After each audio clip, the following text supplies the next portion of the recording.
Welcome, Seeker, to a space where ancient wisdom meets modern understanding. नमस्ते, मैं doctor Surendra और मेरे साथ हैं डॉक्टर अनगा। हम साथ मिलकर आपके साथ साझा करेंगे कि कैसे आयुर्वेद का प्राचीन नॉलेज और आर्टिफिशियल इंटेलिजेंस मिलकर आपके स्वास्थ्य और जीवन को एक नई दिशा दे सकते हैं। हम आपको अपना ऑडियो पॉडकास्ट दे रहे हैं जिसे आप कहीं भी कभी भी सुन सकते हैं। तो आइए परंपरा और नई तकनीक को जोड़ते हुए अपनी यात्रा की शुरुआत करें।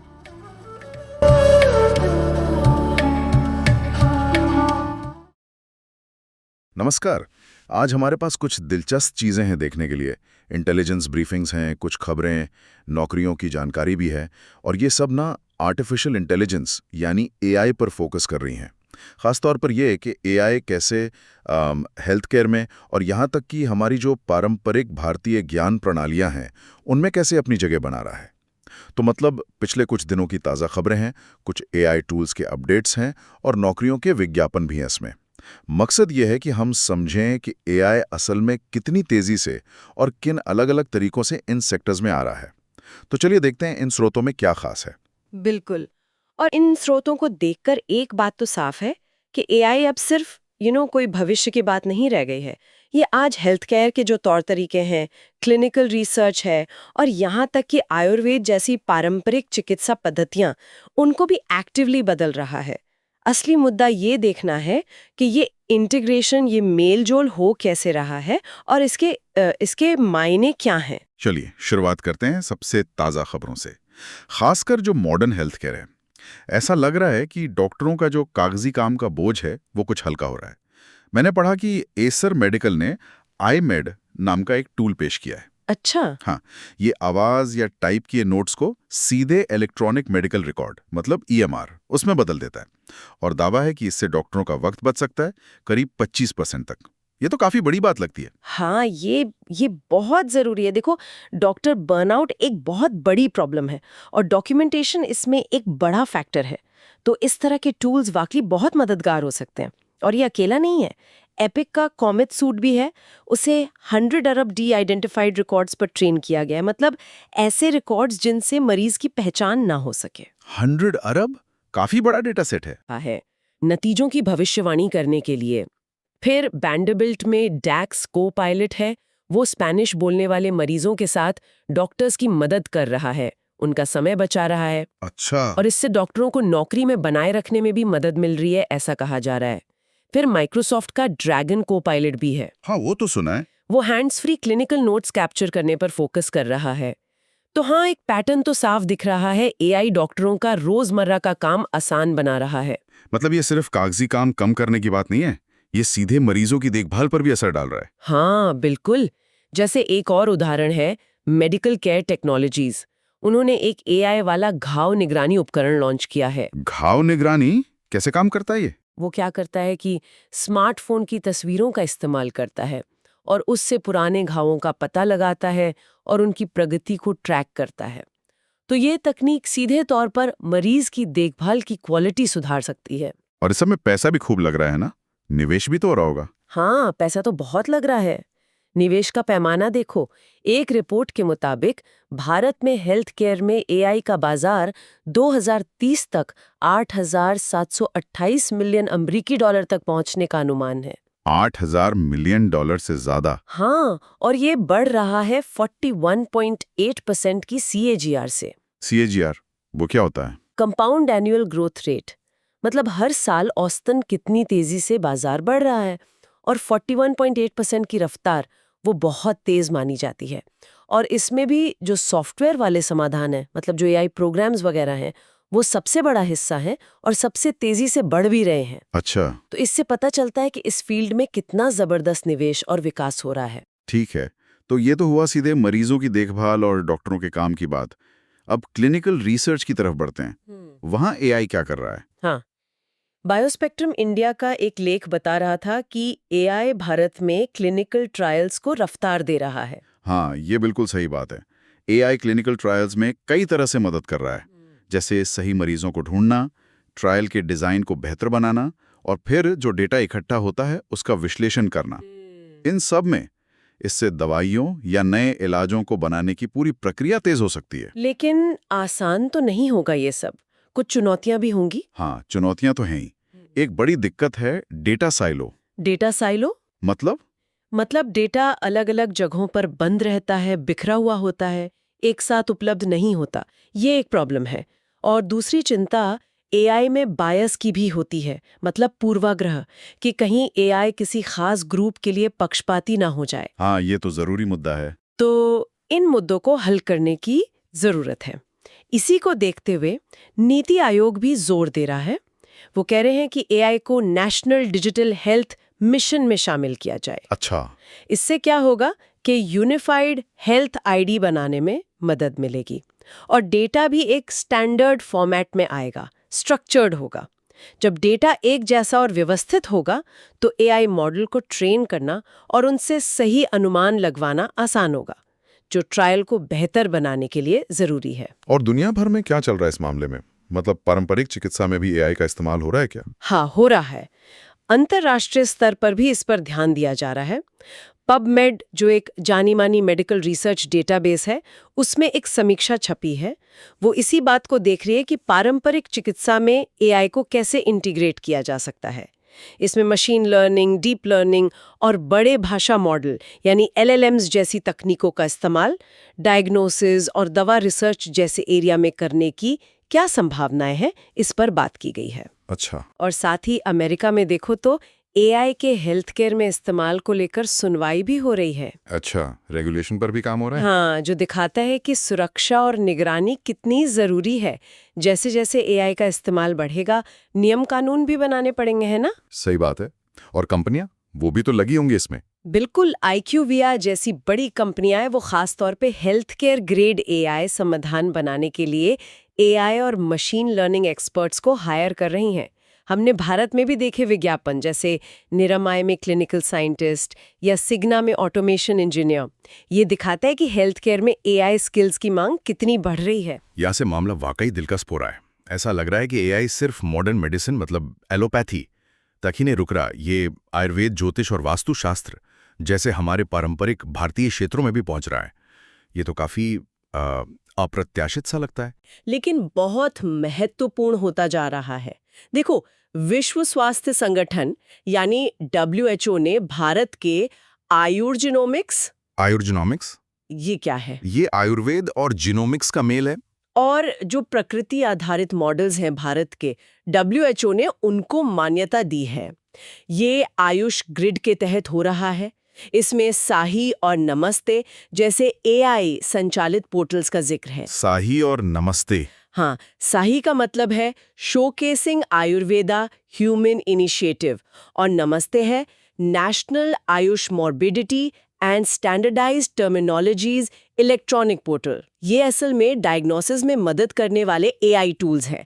तो ये दिखाता है कि वैश्विक स्तर पर भी पारंपरिक ज्ञान को डिजिटल बनाने और स्टैंडर्डाइज करने की कोशिश हो रही है। और ये भी सुनने में आया कि अब आयुर्वेदिक कॉलेजों में भी एआई पढ़ाया जाएगा। हाँ, बिल्कुल। आयुष मंत्रालय आयुर्वेदिक कोर्सेज में एआई को एक ऐच्छिक विषय मतलब ऑप्शनल सब्जेक्ट के तौर पर शुरू करने जा रहा है। और वो पारंपरिक डॉक्टरों के लिए P5 मेडिसिन और डिजिटल लिटरेसी पर भी जोर दे रहे हैं। P5 medicine? हाँ, P5 मतलब प्रिडिक्टिव यानी भविष्यवाणी करने वाला, प्रिवेंटिव रोकथाम करने वाला, पर्सनलाइज्ड व्यक्तिगत, पार्टिसिपेटरी जिसमें मरीज भी भागीदार हों, और प्रोमोटिव स्वास्थ्य को बढ़ावा देने वाला। मतलब इलाज सिर्फ बीमारी का नहीं बल्कि व्यक्ति का हो, उसकी पूरी स्थिति को देखकर, और जिसमें वो खुद भी एक्टिवली शामिल हो। समझ गया। और देखो, हमने shine.com पर आयुर एआई प्राइवेट लिमिटेड के लिए आयुर्वेदिक टेलीहेल्थ स्पेशलिस्ट की नौकरी का विज्ञापन भी देखा। टेलीहेल्थ? हाँ, मतलब ऑनलाइन कंसल्टेशन। हाँ, ये साफ इशारा है कि पारंपरिक सलाह मशवरे को भी अब डिजिटल प्लेटफॉर्म पर लाया जा रहा है। इस सब में पारंपरिक ज्ञान डिजिटल लाइब्रेरी यानी TKDL का भी जिक्र है। ये क्या चीज है और एआई का इससे क्या लेना देना है? TKDL यानी ट्रेडिशनल नॉलेज डिजिटल लाइब्रेरी, ये बहुत जरूरी चीज है। ये CSIR और आयुष मंत्रालय की एक पहल है।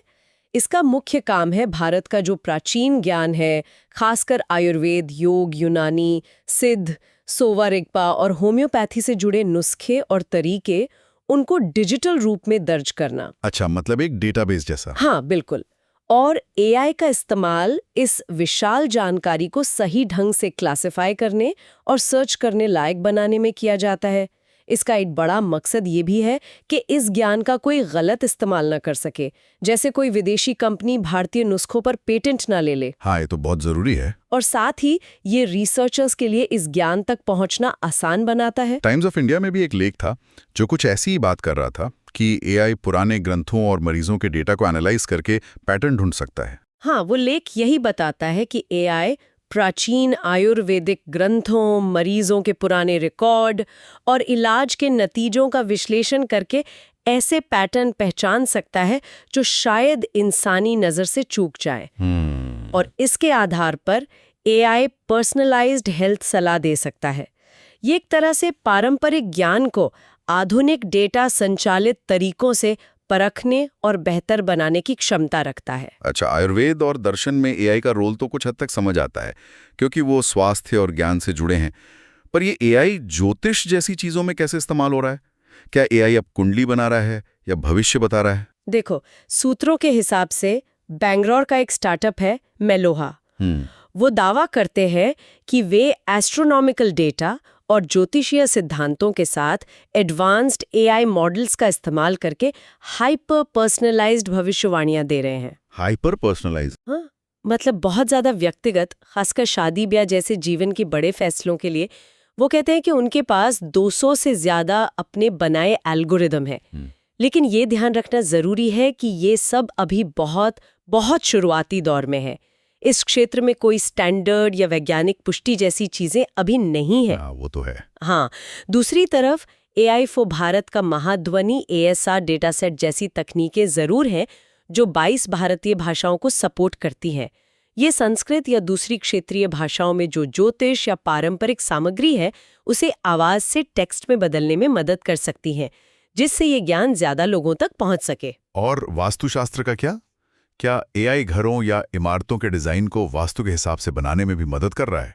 यहाँ भी कुछ शुरुआती कोशिशें हो रही हैं।